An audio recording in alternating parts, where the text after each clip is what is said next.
Sabi nila mas mahal pa raw mag-Siargao kaysa mag-Vietnam or Hong Kong. Pero so far, ito yung actual gastos namin ni Alex, plus tips kung paano makatipid if you're planning to go to Siargao.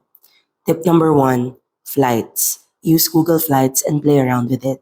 If mahal yung direct to Siargao, try booking Manila to Cebu, then Cebu to Siargao separately, and book in advance.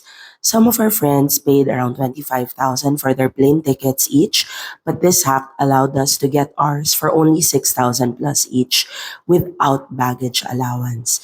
Yun din yung tip number two namin, baggage. Maraming laundry dito, so you really don't need 20 kilograms check-in luggage. Also, basta yung backpack plus yung hand carry nyo is around 12 to 14 kilograms and below, usually lusot na raw yun, sabi ng Cebu Pack. Tip number three, accommodation. For accommodation, try cheaper stays.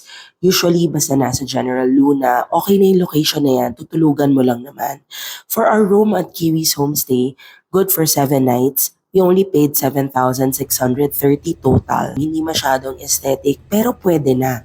We also tried Kalia Homestay, mas aesthetic, pero 1,259 per night lang din and ang ganda pa ng itsura. Other costs for tricycle ride, standard rate is 50 pesos lang naman within General Luna and 100 pesos if outside.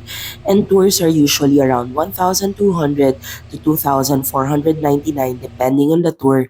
Kasama na doon yung pagkain and hotel pickup at whole day na rin yun.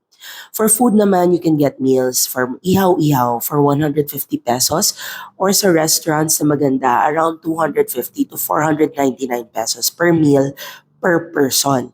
Would I recommend? Yes. Ibang vibe dito para na rin nag-abroad ka. Pero let's support local and love the Philippines. Kaya if you have this budget, go na here to Siargao.